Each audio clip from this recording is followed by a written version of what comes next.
ॐ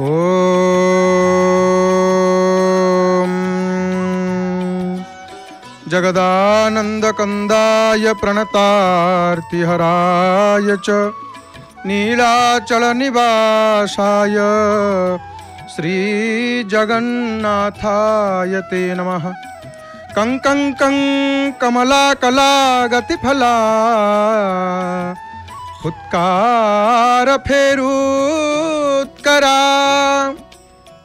पं पं पं परमा रमा जयगमा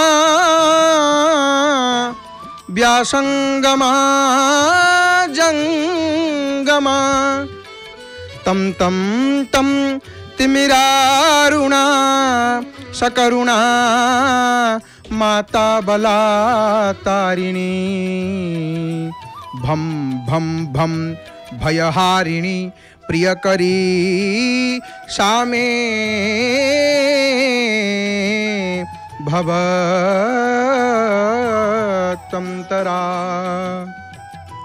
भम भम भम भयहारिणी प्रियकरी सामे भवत्वंतरा।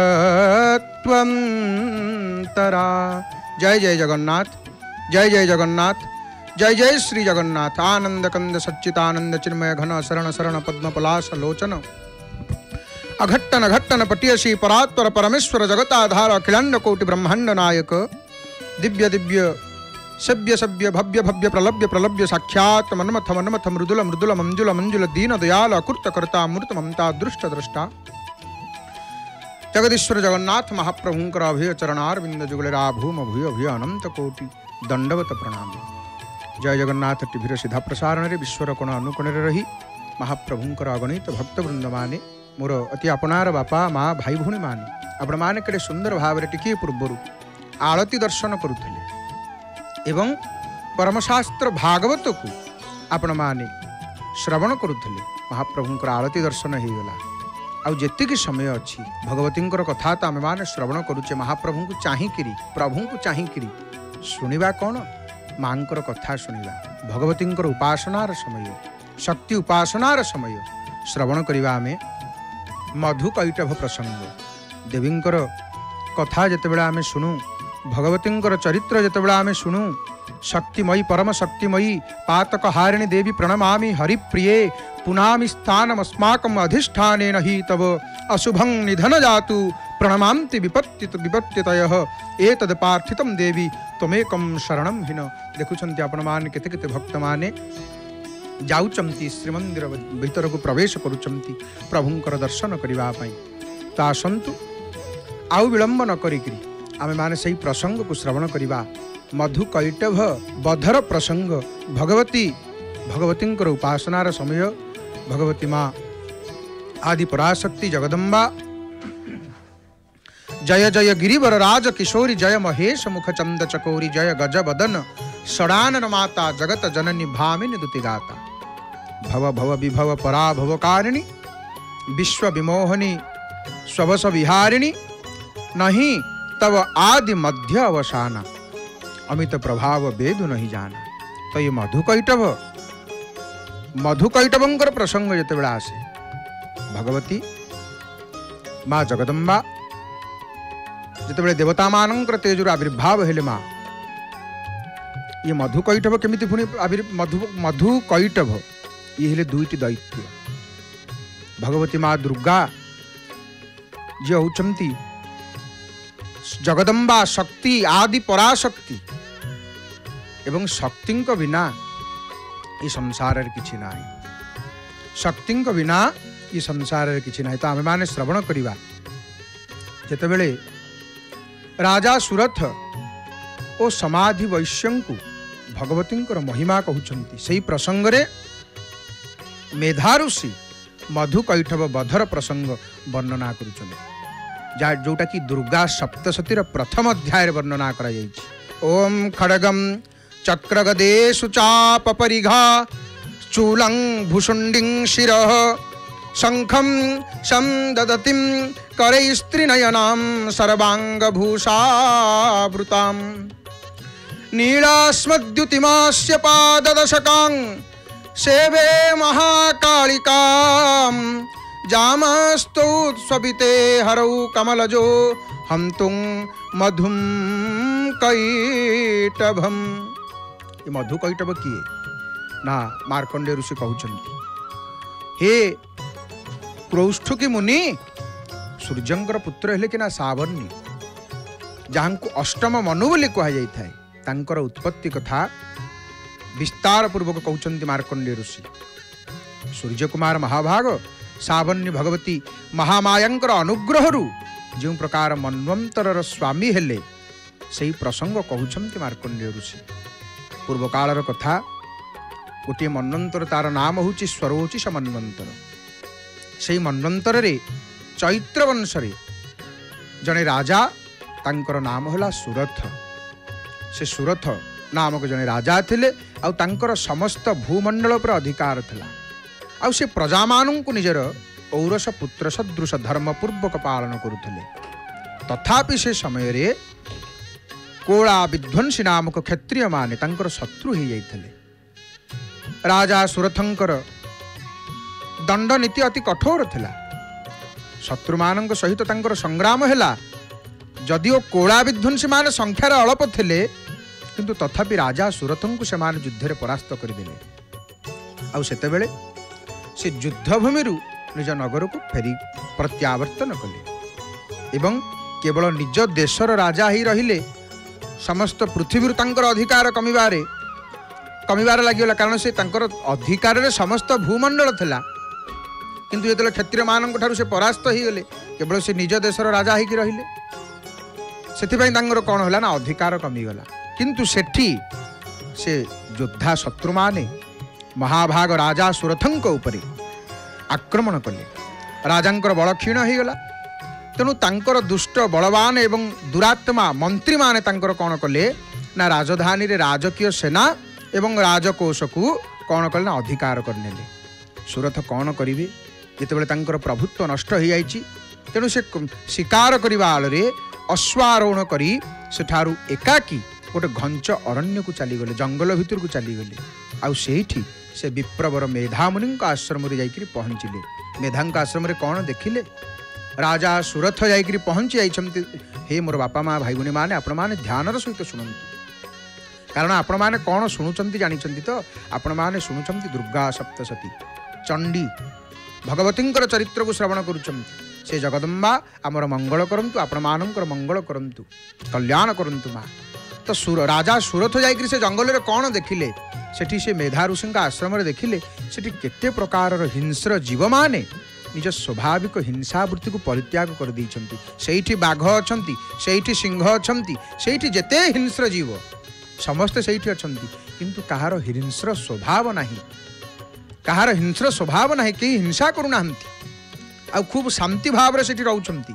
मेधा ऋषि आश्रम रे मुनिंकर अनेक शिष्य से वनर शोभा को वर्धन करुथले। आउ सेठाकू जीवा परे मुनि तांकर सत्कार कले जेहेतु राजा आसीछन्ति सुरथ राजा मेधा ऋषि तांकर सत्कार कले। आउ मुनि श्रेष्ठंकर आश्रम रे रहिकिरी विभिन्न स्थान विचरण करिकिरी किछि काल कटेइले सेठी राजा। पुनश्च ममतारे आकृष्ट चित्त हिकिरी सेठी गोटे प्रकार चिंता कले जे पूर्व काल रे मोर पूर्वज माने जाहाकू पालन करुथले सेही नगर आज मोठारु दूरेई गला। जना नाही मोर दुराचारी भृत्यगण ताकू धर्मपूर्वक रक्षा करुचंती बा करुनाहंती। राजा एक कथा चिंता करुचंती। आउ कौन चिंता करुचंती राजा ना राजा चिंता करुचंती मोर से महाबलवान मदस्रावी प्रधान हस्ती वर्तमान शत्रुमानंकर अधीन हिकिरी किए जाने को भोग को उपभोग करुचंती।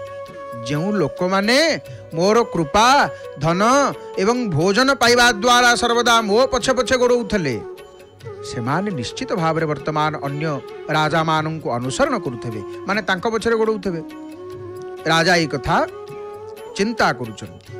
तेणु राजा जेतेबेले ये कथा चिंता करुचंती एई सब कथा समेत आहुरी अनेक विषय रे राजा सुरथ भाबुचंती चिंता करुचंती। दिने कौन होईची से विप्रवर मेधांकर आश्रम निकट रे गोटे वैश्य को देखिले। से राजा तांको पचारिले भाई तमे किए आउ तमरो एठाको आसीबार कारण कोन तमे एठी काहे के आसीचो तमे काहे किए शोकग्रस्त एवं अन्य मनस्क देखा जाउछ किए से वैश्य राजा को पचारुछंती। राजा चिंता करुछंती, राजांकर राज्य पळैछि, सब किछि पळैछि। राजा मन मन बसिकरी चिंता करुछंती कौन करिवे।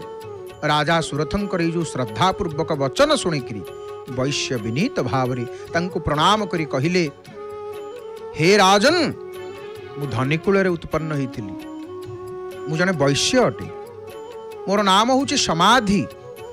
आउ मोर दुष्ट स्त्री पुत्र माने धन लोभरे मते घर बाहर कर दैछंती। मु ए समय धन स्त्री पुत्र मान ठारू वंचित होइछि।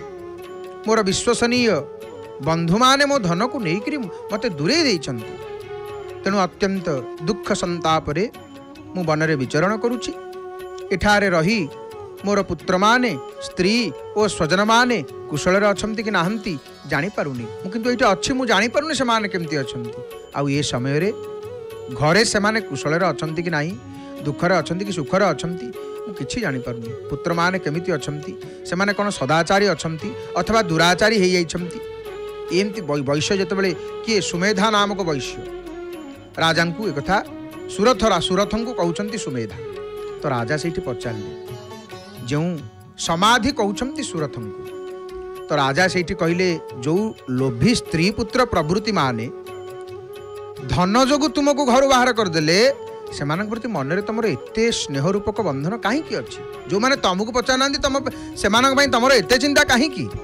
से वैश्य कहले आपण मो विषय जेपरी कथा कहते से सब ठीक, किंतु कौन करवा मोर मन एते निष्ठुर रही पारुनी, मो मनटा एते निष्ठुर रही पारुनी, मु कौन करी।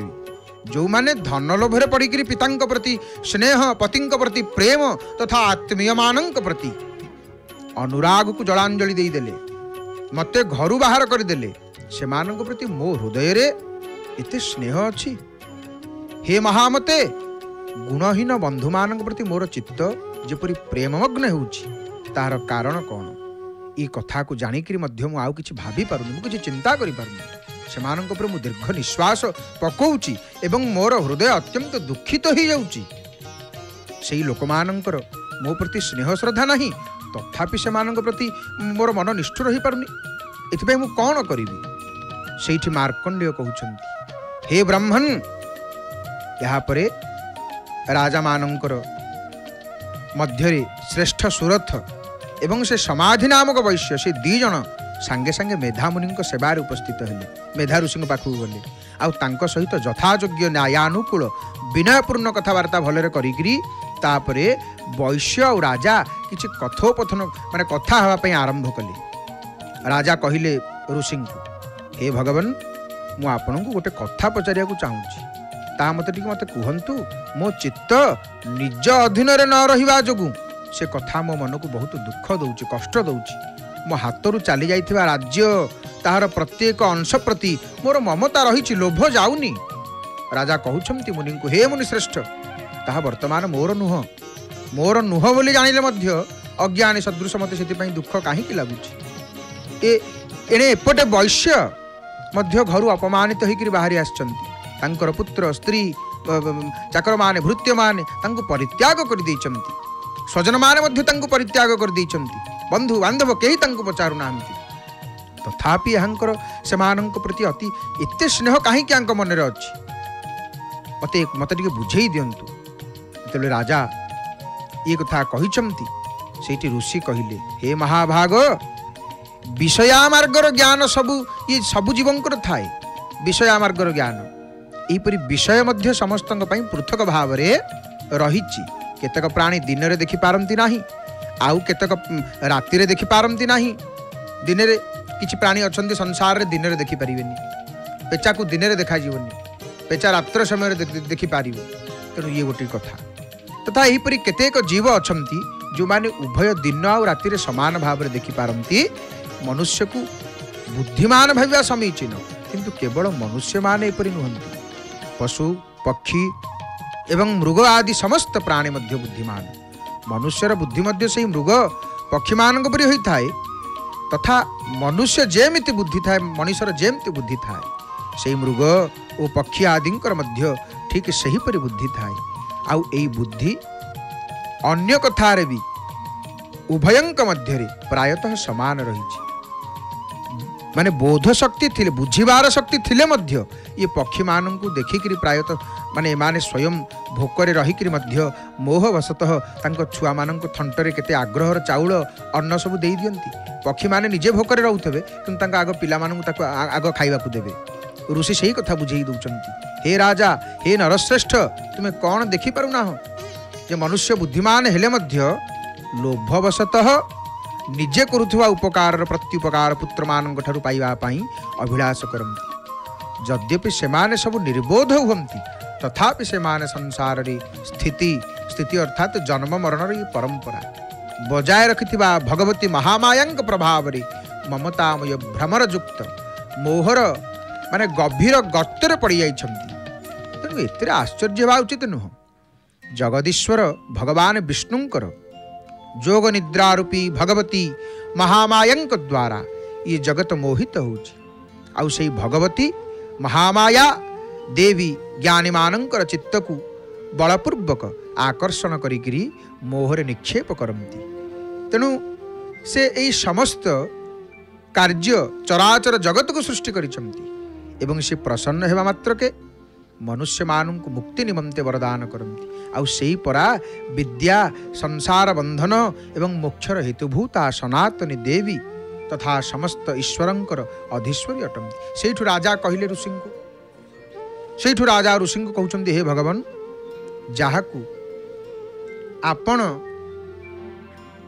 जाहाकू आपण महामाया कहंती से देवी किए से देवी किए राजा पचारुचंती ऋषि को। मार्कंडे ऋषि सही कहउचंती हे ब्राह्मण पचारुचंती राजा कहउचंती से देवी किए से देवींकर आविर्भाव किपरि हेला तथा तांकर लीला चरित्र सब कौन ब्रह्मवेत्ता मानक मध्य श्रेष्ठ हे महर्षि से देवींकर प्रभाव स्वरूप विभिन्न प्रकार आविर्भाव विषय आपण मुखर मुझे शुणा चाहूँगी।